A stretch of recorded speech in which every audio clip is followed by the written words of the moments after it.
Welcome to Building My Legacy podcast. This podcast is designed for leaders and entrepreneurs who want to leave a legacy and will provide strategies that focus upon key elements for legacy creation, determining your desired impact and its benefit, increasing your legacy's reach by engaging key stakeholders, planning, prioritizing, and executing. Here's your host, Dr. Lois Sonstegard.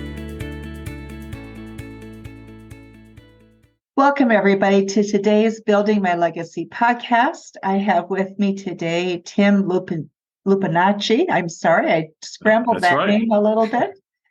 He is CEO and chair of Baker Donelson. It is a law firm, and it is one of the 100 largest law firms in the United States. You cover largely the Southeastern United States. Is that correct? That's right. And he works a lot with complex problems and commercial restructuring and bankruptcy matters. So you have companies at perhaps one of their most difficult times and looking at how do you pull them through. And as we were talking just before we started, you manage a whole large group of large ego attorneys and have done it in an amazing way in creating a company that's growing and is thriving. So I want to talk a little bit, Tim, about your journey. In some of the information about you, you talk about how your first blow up as a young attorney really started you down this course. So if you don't mind going back and sharing some of these early events that shaped who you are and how you've gone about leading your law firm. That's great. Well, thank you, Lois, so much for having me, and I really, really enjoy listening to your podcast. So great! It's very helped me along the way. So I'm glad to have a chance to talk with you. It is interesting. I kind of wandered into law school without a lot of knowledge about what lawyers did. I didn't have any in my family. And so I was a young lawyer, been out about a year, and it was very transactional to me about, I'd get a project, I'd turn it in, whether it was doing a memo or analyzing something. And then I'd move on to the next thing. And I was given, put on a very large project with a lawyer who was about 5 years my senior. And our boss had asked us to get this done. It was a lot of financial analysis with a company that was trying to restructure. And so we did all the project, turned it in, and I moved on, as I said, transactionally to my next project.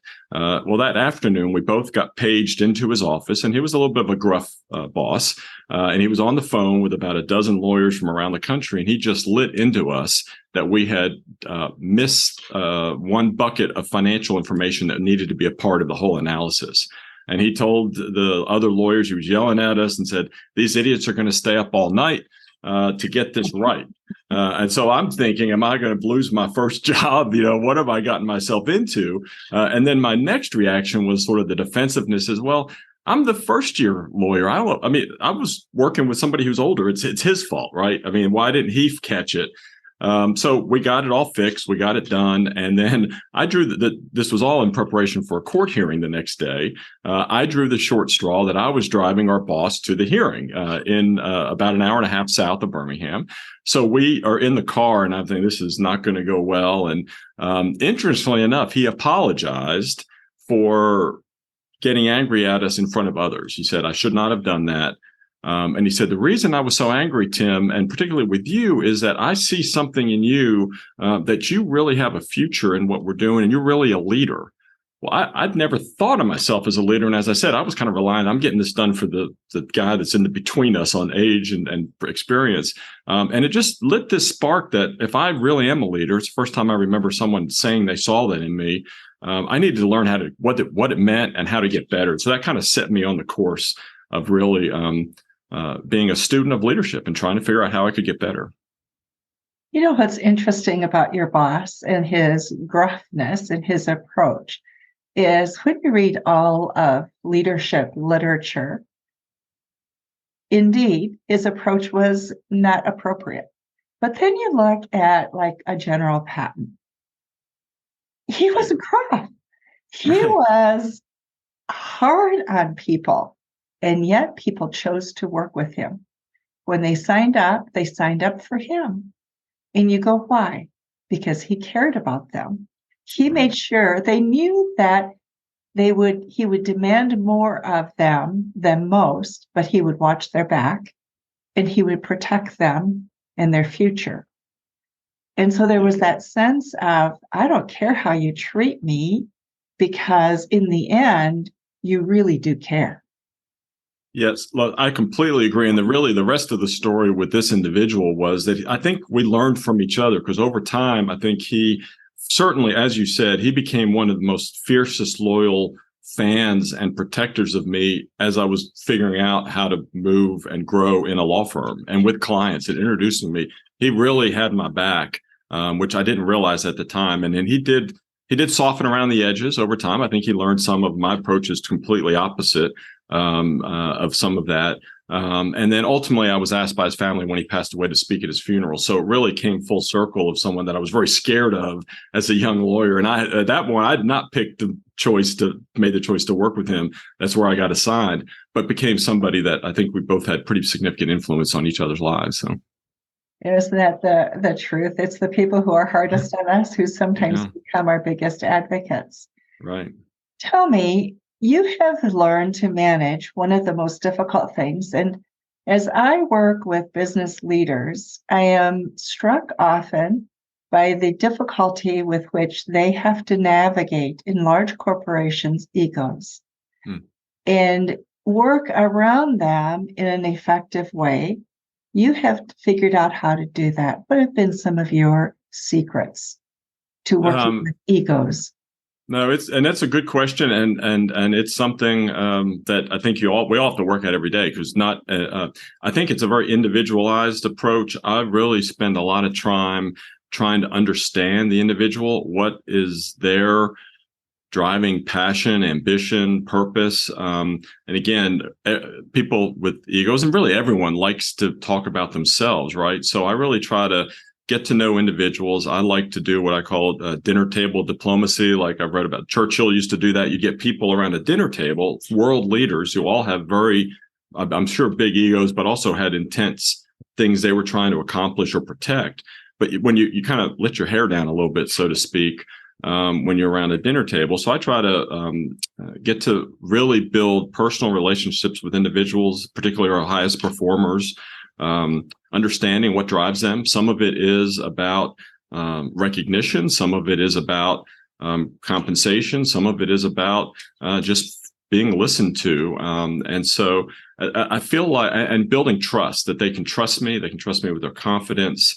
And again, it's not always easy, but I think we have that shared common understanding of knowing each other, a little bit more about each other, that helps. And that's very individualized, and that takes a lot of time and effort, and you do have to prioritize it, because I can't say that I've got that type of relationship with all 650 of our lawyers. But certainly the ones that really are most driving the firm, I really start there and then try to work from there. So those are just some things I try to do. And I not only listen, but listen to their advice. And if it's something we can do, and I think really makes a lot of sense, then do it. And they see that you're listening and acting, I think, is important. Listening and acting, that's huge, isn't it? Yeah. So what allowed you to feel comfortable? Working with big egos you've got narcissists, right? Mm-hmm. Mm-hmm. You've got people who come with a background that has pushed them into this egocentrism that they have. It requires something from you that you have to develop to feel comfortable working with these individuals. What did you have to develop within yourself? That's a great question, Lois. I think it's something that developed over time. I certainly didn't set out to do it, as I was growing on my leadership journey, but certainly the interaction with clients, because, the old mantra, the client's always right, the customer's always right. And I was representing them. And of course, you have to navigate what I could do or couldn't do within the confines of the law, but starting to understand those relationships that weren't always egos, but they were feeling pressure from above, bosses above them. And so I think, to me, it's really about human nature to some extent, and just building that muscle, so to speak, by continuing to try to get better at it. the other thing is confidence, and it's not overconfidence. It's confidence in yourself that you've been able to set out some goals, set out some ambitions and plans, and execute and make some progress. That they see some value in what you're talking about, that you're listening, but yet they see that you've got a track record of success, and that just comes over time as you build it and do it. So I think some of that's some of it, but it is interesting because you could really dive down. It really all just comes back to a lot of the data on human relationships and how you build that and how you build that trusting relationship. I think. And I think that your comment about confidence is also huge. So somewhere you went from this person with the blow up to this confidence where you could be toe to toe and confidently speak with people. So something transpired in between that allowed you to get there. I think some of it is just having the opportunity of growing. I mean, of leading bigger opportunities in bigger groups. I mean, I literally, from fast forward from that blow up 5 or 6 years, I had I was a 5 or 6 year lawyer, but I had a first year lawyer working with me, and I had a paralegal on our team, and I've like, okay, well, they're looking to me now as a leader, and I want to do it a little different than what I learned from my mentor, just about how we could work together as a team. And so I literally scheduled a 30-minute meeting of the three of us every week. And I invited a leader from around the firm. And I was a young lawyer, but I invited a leader, say, hey, can you come talk about leadership and how you've built teams and client relationships? And again, as everyone likes to talk about themselves. So in that three of us, we would learn by picking up stuff from others who were asked to come pour into us. And then over time, I had the benefit of, I'm building some client relationships. So now I have 3 and 4 young lawyers. And now I've got to think about teaming. And then because of the practice I was doing when the economy crashed in 08, 07, 08, we probably had 10 or 15 people together, and they were in different offices. So we would get together in person and go do a breakout room together, in addition to some training together. So, and I just built the confidence that we set some ambitious goals, and there's 15 of us trying to accomplish it. So I think some of it is just building that by planting the seeds where I was, growing that. The group got bigger, and so. But I have to say, I'll be being honest, transparent. That first when we had a search process for our next CEO 5 years ago. I've been in the role 4 years, and when they announced that the board had selected me, I had to okay, now we're going to have a video conference for the whole firm, and you got to introduce yourself. And I knew a lot of people because I'd managed a big group in the firm, but okay, I've got to step up. They want to see confidence in me. So some of it is just building that, resolve within myself. So I don't know. Those are just some thoughts. So do you have a process you go through, a ritual, a process that allows you to stay grounded and confident? Well, a couple, when you said process, a couple things for sure. One is like when I'm delivering messages or talking to a group, I definitely like to get my thoughts written out and just think about them and edit it that way. And then I try to get comfortable with it so then I can just present. But no, I'm a firm believer for all leaders and really everyone who's trying to, well, I think everyone is a leader in some setting, no matter what your role is. But I think everyone needs to have, like, I have what I call my daily disciplines. And that keeps me grounded every day, even when it's as stressful as it can be, including like when COVID was hitting and we're trying to get 1,300 people working from home and thinking with all that, the importance of just starting the day with some reading, and I like to run, so a couple mile run just to get outside, and doing things that really can fill me up for the day, and really think about the day, think about challenges I've got for the day. That first sort of hour of that daily discipline is pretty critical. And when I miss it, I see it. I mean, I see that it doesn't go as smoothly. And then part of that discipline is also thinking about like a weekly cadence of really trying to shut down for a 24-hour period if I can. I've learned a lot from some friends who really really celebrate and embrace a full Sabbath. from a sundown to a sun up on Friday to Saturday. I find it works better for me. I've just made it fit in like a Saturday to Sunday. I try to unplug, and that gives me, a 24-hour period where I'm not just addressing the biggest issue, and I'm trying to just be more focused on family and rejuvenating for the week ahead. And my leadership team knows that I do that. So of course they can text me and get me if something emergency is coming. So anyway, there's some daily habits, some weekly cadence I try to do. So anyway. I think often we miss the importance of that. And I find it interesting that you mentioned the rest time of taking one day a week for rest. And we don't do that often enough. We don't think about the importance of that. And then we get tired, we get burned out, we get discouraged. Yes. And with good reason, right? Right. And whatever brings you, that's the thing that's great is we all have something different that I say fills us up, right? That just replenishes us. And for me, it's a lot to do with the arts, whether it's, music or even movies or whatever. And so I know some of them, I just like to sit on the back porch and put on an album of somebody I like, and then and just be outside and not be thinking about how I'm going to solve this particular issue at the firm. Oh, but then invariably, those are the times when ideas come to me, right? They come to you when you do that. So I found it invaluable. People say, "Oh, how do you get so much done? You never take a rest." Well, I do. I'm very disciplined on the going to bed and getting a good night's sleep. All of that builds in, I think, to give us more energy and make us more productive when we're on. So. Marvelous. It's great. It's great advice, because I think we know the importance, but having the discipline is what's hard, right? It is. Right. It's a choice. I want to also talk a little bit about, you have been instrumental in your company with working with women and advancing women, supporting them, and also with diversity and inclusion. I want to speak a little bit about that, because law firms, have they been known for that perspective? Perhaps D&I more so recently.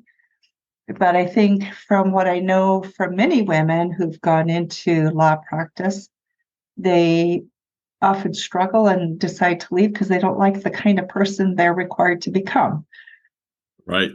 Yes. No, I totally agree that I think the legal profession as a whole has probably been even behind corporate America on all of that. I'm proud. I'm proud of a lot of the work we've done, but I'm proud of the industry is making strides. Still a long way to go. Still a really long way to go on just DE&I too. But I think some of my journey was I lived in Guadalajara, Mexico for 4 years growing up. So I lived in a different culture, and just being around others of different cultures and beliefs and things. I was young. I was second to sixth grade. But it really did influence me, that I think I've just always been open to seeing the value of. I just wanted to have different insights and viewpoints from various different people, regardless of race, gender, ethnicity. And so I think that's just been a little bit like of a part of my fabric growing up. And then I really just have seen with members of my team, particularly as a young lawyer and then as a grown lawyer, where women and lawyers of color, how we really work together and have different ideas and thoughts. So I think just personally, I had that journey that I saw the value. There's all kind of data about the importance of diverse teams and how that can help companies thrive, and boards that have more diverse teams in every sense of diversity, or, outperform the industry, things like that. But I'm really proud of our women's initiative at Baker Donelson. It really was, it's been around for probably about 15 or 20 years, and really just trying to look at very intentionally, are there things we can do? Are there barriers that we can help navigate for women that, as you suggested, Lois, that there have been some that hadn't been talked about. And so we've really made a lot of progress to where we've been, and I'm not into like the external recognition for the recognition's sake, but sometimes it tells us that we're doing something right. So we've gotten a lot of recognition about that. And I helped, about a decade ago with building out a concept of women to leadership, pathways to leadership subcommittee of our women's initiative, because we were behind the industry average in women in leadership, having a seat at the table. And since that time, I'm proud to say, lead the industry and our board membership and our office leaders, our practice leaders, and our department chairs. 50% of our business unit leaders are women. Our board is beating the industry average. Both of the board committees we have are chaired by women attorneys in our firm. So we've really made a lot of progress, a lot more to go.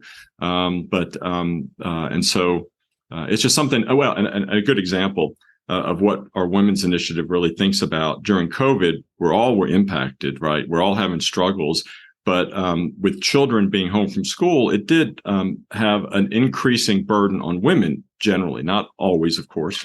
And so the Women's Initiative came up with an idea about how we would give non-billable credit for childcare for our attorneys. And it wasn't just for women, it was for everyone, but it had a bigger impact on our women to say, this is important that you invest in your family, and we're going to give you some protection for that. Well, that was something that the Women's Initiative came up with, and then we went to the board and we implemented it. So those are some things I could really talk for a long time about both. I guess on DE&I quickly, we had a speaker at the first retreat that I chaired as the CEO of the firm who said, if you're thinking about DE&I and how you can get better, the first thing you need to do is do an audit, an internal audit to see what your people think where you are today. So we did that. And that was in 2019.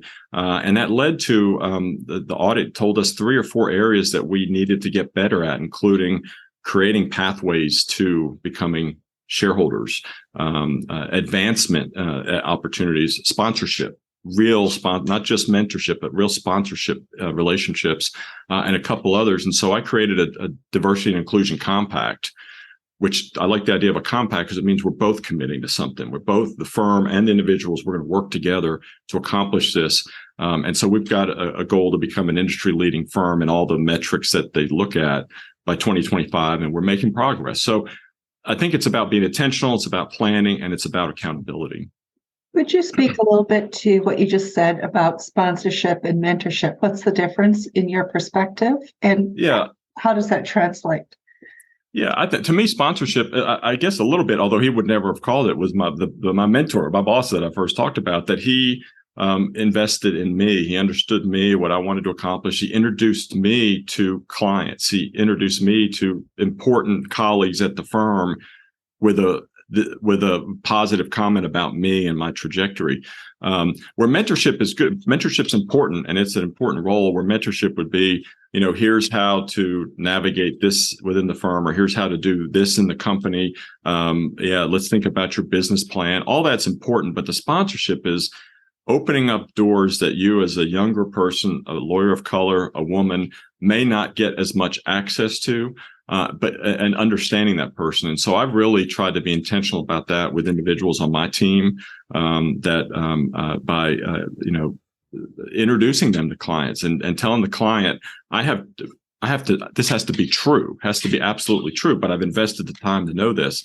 This is a young lawyer of color I really trust. They're a great lawyer. You should hire them to help do some of your work. That's easier for me to sell them than them who don't have that relationship. So it's really more about investing in the person. And so like one of the things I do with that is I have a 30-minute sort of coffee break every month with about 3 proteges right now from around the firm. We hop on a call and we talk about what's going on. How can I help? Can I come with them to visit a client? Can I introduce them to another leader in the firm? It's things like that. And I think it's critical for us. We all had opportunities, right? To get, and sometimes we didn't, and we had to break through those opportunities. But now that we do, we have an obligation, I think, to help others. So I think that's important. We have an obligation. You're absolutely right. There's also an obligation on the sponsoree side that we don't talk about much. And what I'm finding is it's almost like that needs to be defined as well, because people come with unrealistic expectations sometimes. Absolutely agree. And we learn that. That's one of the great things I think about leadership and trying things is you learn from mistakes or from missteps or just unfulfilled, potential. And we launched our more formal leadership sponsorship program in 2020. And so last fall, we took a fresh look at it and realized that there was a lot of that. We'd not really defined really on both sides. We hadn't done a good enough job for the sponsors, but even for the proteges, what is their obligation? What is their responsibility? So we're actually next week, in 2 weeks, relaunching the sponsorship 2.0, so to speak, because of the lessons we learned. And it is very specific about defining what those expectations are. It's not about just, hey, you got the sponsorship relationship, you're going to be given everything on a silver platter. You've got to earn it, but let's understand what we're doing together. So, once you have that honed down a bit, I think you need to write it up, and it needs to be accessible to many groups, because think of the big four accounting firms, McKinsey. We all could profit from really understanding and knowing that, and making it something that we consciously do. Right. No, I totally agree. And we got outside help. I mean, we learned what was not working from actually diving into it. But we have some outside help thinking through different things. And I'll be glad to, that's a great point because actually I did write an article probably a decade ago about sponsoring women with some of the relationships I was working with people on my team, but that'd be a good follow on to actually do that. So you've inspired me to do it. We may have to have another podcast where you talk about the relationship of sponsorship, the sponsorer and the sponsor. Right. Yes. And how you make it work. So my invitation is open to you. I will follow up. That's great. Super. Before we close, I want to talk about your legacy, what you're building and working on right now with your not-for-profit, looking at building leadership in underserved communities. Talk a little bit about that, if you would, please. Yes, Lois, I really appreciate it. So I love what I'm doing. I love leading our law firm. I'm doing I feel like I'm in the right spot at the right time, and I don't have any, insight in my mind. But I really was wrestling with this idea about what is Tim plus 5 years? What does Tim plus 10 years look like? And because of my life's journey, I've always thought about that somehow it would be involving giving back through the nonprofit setting, and particularly because of my love and passion of leadership and trying to get better every day. Is there a way I could help nonprofits with that? And it really landed on this idea of the concept of everybody leads, because that's my premise that, everybody, whether you have a title, whether you're a receptionist, whether you have a college degree or you don't, or a PhD, everybody, you lead some segment of some group of people, including leading yourself. And so as I started thinking about that, I realized some of that's just very basic leadership skills that helped me because I had some access to it. But I think that there's underserved areas of our community that maybe don't have as much access to these basic leadership skills that can help them have confidence in themselves and grow and build, a career and build their own legacy. So really been focused on that. Some of it is looking at, the prison system. So, can we go in and do some basic leadership training for individuals who are hoping to ultimately, come back out and start a new career. Our firm is doing a partnership around our footprint with organizations that are help to eradicate homelessness in some small way. And those organizations, I go and meet with them. They're doing great work, doing a lot of basic life skill teaching, like how to get a driver's license and how to get some skills and how to get a job. And I've talked to some of them, and one of the things they say that they don't really have a lot of at this point is sort of that, almost like that 2.0 of training of leadership, like conflict resolution. Now you've got a job, conflict resolution, and how to build that trusting relationship where you're working, and collaboration. I know you talk a lot about that. What does collaboration mean at the work setting? And then, of course, you could have underserved youth, high school students trying to really figure out some things and maybe some basic leadership skills. So still working to refine that. But and then when I was telling someone this, they said, I was like, well, 10 years from now, that may be what I do. And they said, you need to start planting seeds now and start spinning this up. And so we've been working and excited to get this launched. And we got the nonprofit started, and a website's going to be up in a few weeks. And I'm going to speak at a couple of places over the next few months. So really excited about trying to take what I've learned and help give back. Good for you. What are your biggest challenges in getting it off the ground? Well, and that's why I value so much listening to your podcast, because it's the entrepreneurial aspect of so many, what I don't know, right? Of starting a nonprofit. I can understand, how to get team and lead and ultimately, but right now it's basically Tim in my spare time after when I'm not running the firm there's got to be a training manual, and I have colleagues helping with the 501c3, and that's helpful, but and getting the website and everything. But it's really trying to think through how I can be most helpful and what the need is. I don't want this to be, hey, Tim thinks this is a great idea. That's why I've been doing a lot of listening. And I've got an intern that's helping me right now. So it's really trying to build out what are the basics to get this thing up and running. So some of it is just relearning new steps. Relearning new steps, but it's also building the right partnerships with local communities, right, empowering them so they can continue that story moving forward. Right. It's absolutely want to come alongside and just help. And it's very much to me, the training very much focuses on what are some like that organization, are there projects or initiatives they're working on that we can test out these leadership skills in actually doing work together as teams and helping move the organization forward. So it all is absolutely connected with that. So totally agree.